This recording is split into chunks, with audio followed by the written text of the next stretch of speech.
Yo, what up? It's Kobe Randolph, aka the world famous DJ K Love, with Rolling Out TV. And today I'm here with a guy who needs no introduction at all. From Kings of Comedy to his philanthropy work to his hit radio show, Think Like a Man, and now daytime TV. One and only Steve Harvey. How you doing today? How you doing, man? I like to call you Uncle Steve. That's what most people call me. Okay. Comfortable with that. Okay. Think Like a Man. I've been hearing buzz about Think Like a Man too. You took a $12 million investment, turned it to $93 million on the first one, and So what can we expect to Think Like a Man 2?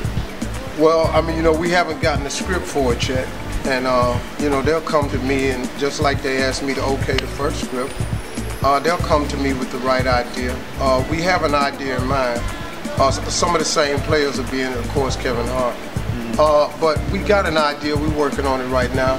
I'm really in no rush. See, I'm not a greedy person. Yeah. I mean, we made money. What you want to do? I don't want to do a number 2, and then it sucks. Yeah, like so many sequels. Yeah, sequels sometimes don't work, but a lot of times, like the Ocean series, it worked, or Godfather series worked. And Think Like a Man did $93 million. I mean, what you want, man? Go sit down somewhere. Yeah, I mean, that's what I'll be doing if I were in your position. Well, I didn't get the whole 93. Oh, okay. Well, if I had the whole 93, me and you ain't even interviewing right now. Oh, okay. I'm in my dressing room. I don't care how you feel about me. As soon as I get $93 million in one check, please. Okay, well, I'm gonna take out a full-page ad in the USA Today, and I'm gonna put it in real fine print. But the following people can no longer speak to me, and I'm just gonna list everybody that I've ever not liked in my life. Well, hopefully I'm not one of them. Well, you never know.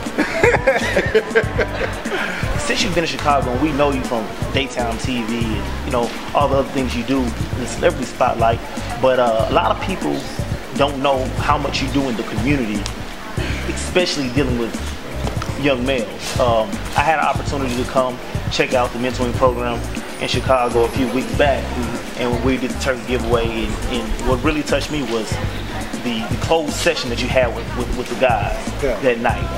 What sort of inspired that? I know you do more than in Chicago. Tell us what sort of inspired that. Well, I mean, I had a father in my life until I was 44. And at my father's funeral, I was sitting there realizing that if I did not have this guy right here, where would I be? I could not have imagined turning out to be successful without the guidance of my father. So I began to think, and I have a huge number of women who are single mothers who listen to my show and watch my show.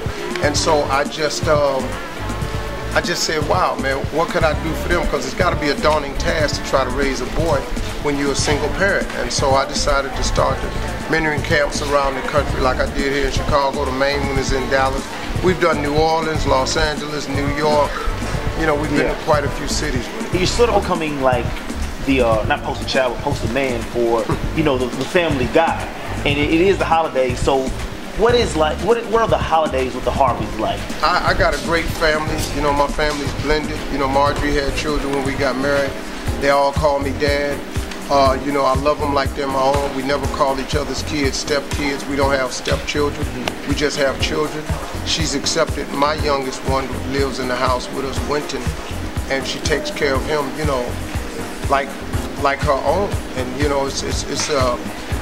look, man, we have our challenges like any family. Yeah. I'm raising 3 boys, 2 of them in college, so and they do well, then they don't do well, then they do well, then they don't do well. And I'm struggling with that like any other parent. And I'm trying to get my 15-year-old boy to develop great study habits now. I got daughters, none of them are married.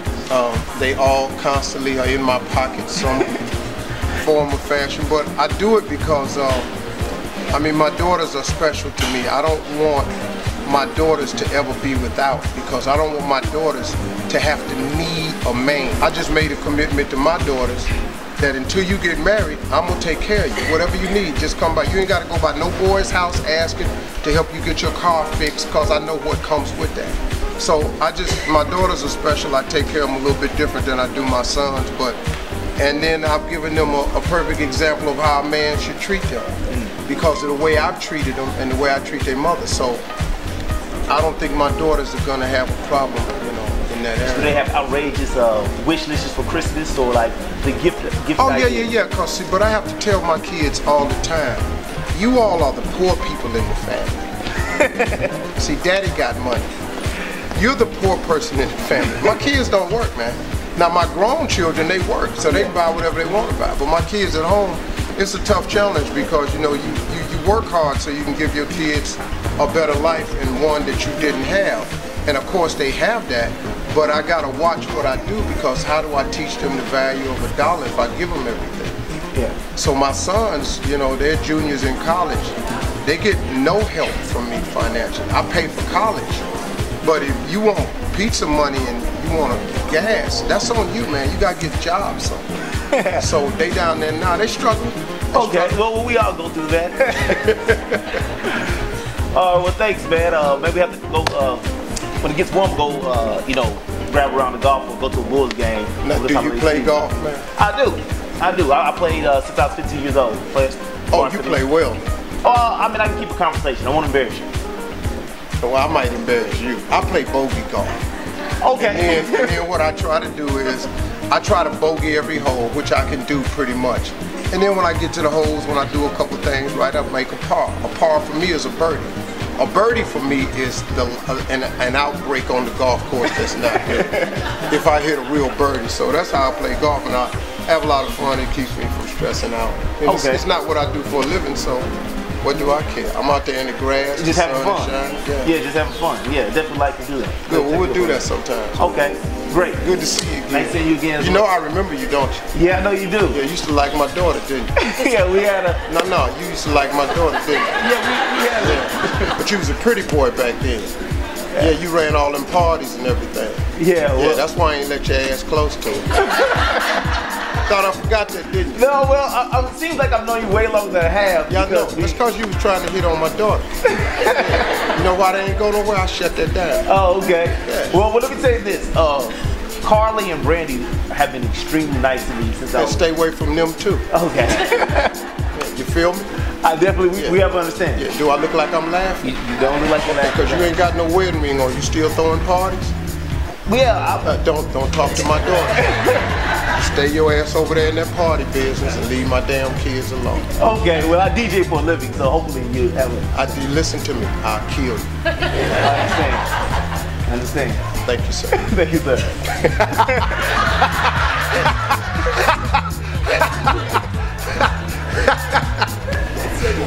That's how I do my daughters, man. But I remember this kid. He don't know if I remember that, but